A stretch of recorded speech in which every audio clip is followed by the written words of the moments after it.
அதுக்கு அடுத்தது இதெல்லாம் அந்த முகநூல்ல பரவுற விஷயமா அவர் செலக்ட் பண்ணி 2-3 கேள்வி எடுத்திருக்கு. அதுதான் விஷயம். அடுத்ததாக ஒரு முகநூல்ல வாட்ஸ்அப்ல இப்படி ஒரு பதிவு ஓடிக்கிட்டே இருக்குது. என்ன ஓடுதுன்னு கேட்டா, திருக்குறானிலே தமிழ் சொற்கள் அப்படிங்கிற ஒரு தலைப்புல ஒரு செய்தி போட்டிருக்கிறாங்க. அது என்ன செய்தின்னு கேட்டா, தமிழ்நாடு அரசுடைய செந்தமிழ் சொற்பிறப்பியல் அகர முதலி திட்ட இயக்ககம் அகராதி ஆய்வு மலர் அப்படின்னு ஒன்னு வெளியிட்டு இருக்கிறாங்க. அரசாங்கத்து சார்பாக ஒரு மலர் வெளியிட்டு இருக்கிறாங்க. செந்தமிழ் சொற்புடைய பிறப்பியல் அப்படிங்கறத பத்தி வெளியிட்டு இருக்கிறாங்களாம். அதுல ஒருவர் ஒரு ஆர்டிக்கல் எழுதியிருக்காரு. என்ன ஆர்டிக்கல் எழுதியிருக்காருன்னு கேட்டா, மௌலவி முகமது அன்சாரி மன்பை அவர்களின் அருமையான ஆய்வு கட்டுரை ஒன்றும் இந்த மலரில் இடம்பெற்றுள்ளது.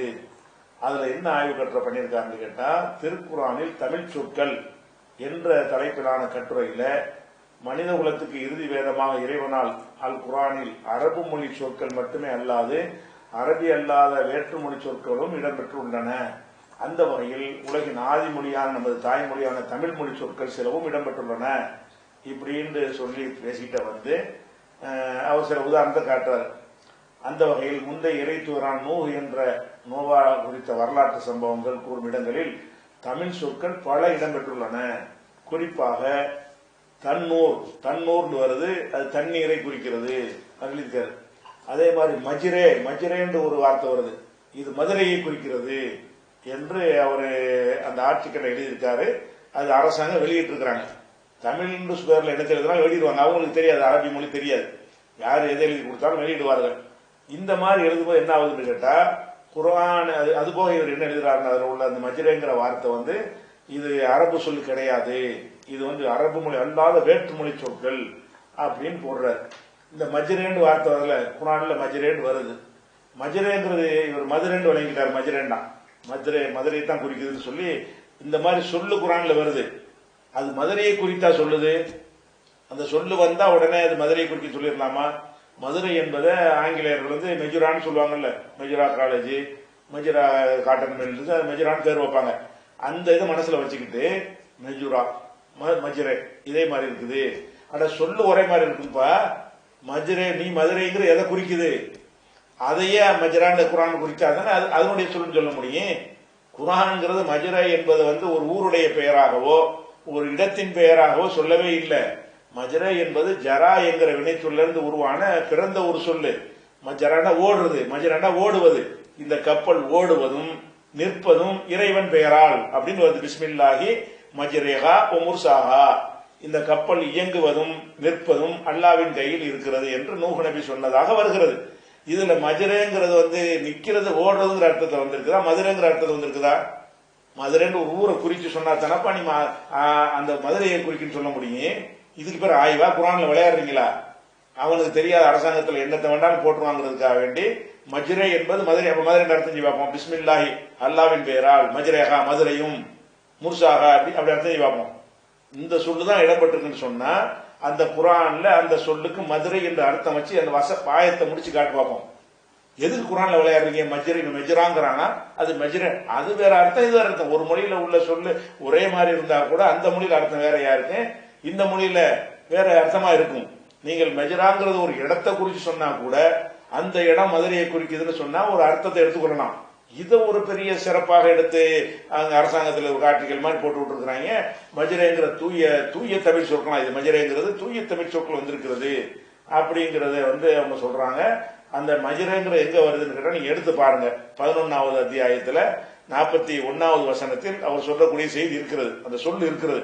அந்த சொல்லு ஒரு ஊரை குறிக்கிற சொல்லாக வரவே இல்லை. என்ன வருது?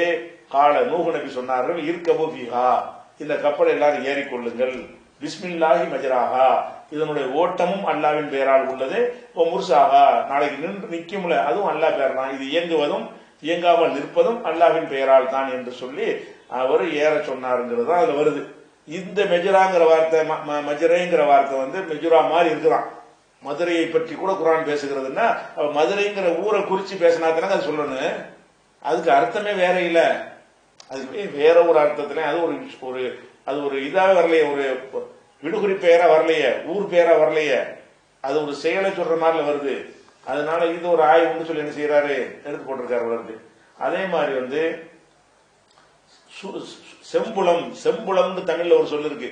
இந்த சொல்லு குரான்ல இருக்குது, சும்புலத்துன்னு வந்திருக்குது. சும்புல என்று வந்திருக்கிறான். இந்த சும்புல என்பதும் செம்புலம் என்பது ஒரே மாதிரி இருக்கு பாருங்க அப்படின்னு சொல்லி பயங்கரமா ஆராய்ச்சி பண்ணியிருக்காரு. அடே செம்புலம்னா என்ன அர்த்தம்? குரான்ல வரக்கூடிய சும்புலத்துனா என்ன அர்த்தம்? சும்புலம் என்ற சும்புலத்துங்கிறது வேற்றுமொழி சொல்லுவார் அடித்து எழுதியிருக்காரு. அதுல இந்த சொற்கள் அனைத்தும் அரபி சொற்கள் அல்லாத வேற்றுமொழி சொற்கள். அப்ப சும்புலத்துங்கிறது அரபி மொழி சொல் இல்லையா? சும்புலத்துன்னா கதிர், நெற்கதிர்கள் இருக்குல்ல. ஒருத்தர் தானம் செய்தான்னு சொன்னா அதுக்கு உதாரணம் நல்லா செய்யறான். தான தர்மம் செய்தீர்கள் சொன்னா ஒரு தானியத்தை நீங்க முளைக்க போடுறீங்க. அந்த தானியம் 7 கதிர்களை முளைக்க செய்கிறது. ஒவ்வொரு கதிர்லையும் 100 மணிகள், நெல் மணிகள் இருக்கிறது. மொத்தம் 7க்கும் 700 ஆகிவிட்டது.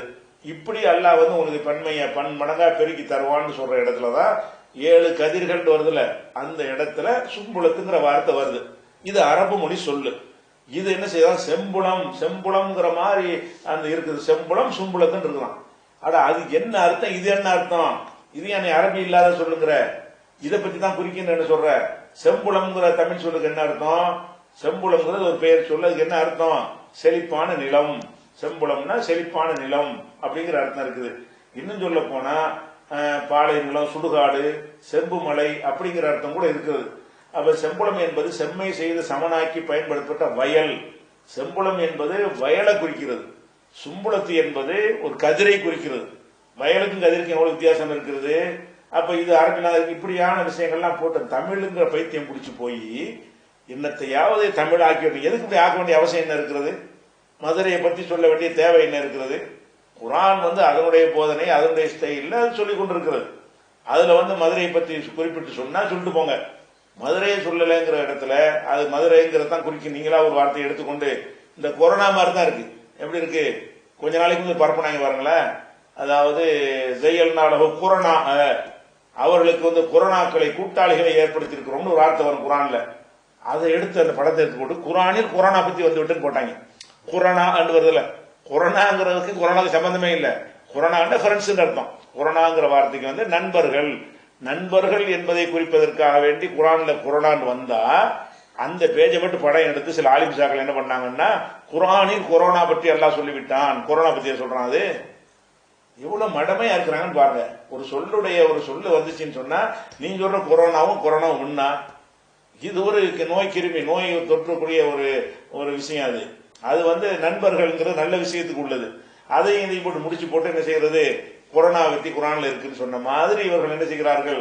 அறிவீனமா எழுதுகிறார்கள். இதை போய் நிறைய பேர் என்ன செய்யறாங்கன்னு கேட்டா இது மாதிரி நிறைய எல்லாரும் செய்யணுமா? அரபு கல்லூரி மாணவர்கள் இது ஆராய்ச்சி பண்ணணுமா? இந்த மாதிரி இறங்கணுமா? இந்த மாதிரி இறங்கினா மார்க் நாசமா போயிடும். சரியா? உள்ளதே சரி. இந்த மாதிரி மொழிங்கிற அடிப்படையில போய் என்ன செய்யறது? அதுக்கு நூஹ் நபியுடைய காலத்துல அந்த மெஜராண்ட் வந்ததுனால அது மதுரையில தான் சம்பவம் நடந்திருக்கும்னா பில்டப், அதுக்கு ஒரு பில்டப் இப்படி எல்லாம் எழுதக்கூடிய காட்சியை பார்க்கிறோம். இதெல்லாம் பொய். சரியா? இது ஆய்வு கிடையாது. இவர் சொல்றபடி அரபு மொழியில மஜராங்கிறது மதுரையை குறித்து வரவே இல்லை. சும்புலத்துங்கிறது அரபி அல்லாத சொல்லும் கிடையாது, அரபு சொல்லு தான் அது. அதுக்கு தமிழ்ல சும்புலத்துக்கு அர்த்தம் வேற, தமிழ்ல செம்புலம் என்பதற்கு அர்த்தம் வேற, சும்புலத்துக்கு அர்த்தம் வேற. அப்படிங்கும் பொழுது ஒரே அர்த்தத்தை 2 சொல்லு குறிச்சாதான் அதை குறிக்கின்னு எடுக்க முடியும். அது வேற சொல்லுக்கு உள்ளது, இது வேற சொல்லுக்கு உள்ளது. அப்படிங்கிற விஷயம் விளங்கி கொள்ள வேண்டும். இது ஒரு விஷயம்.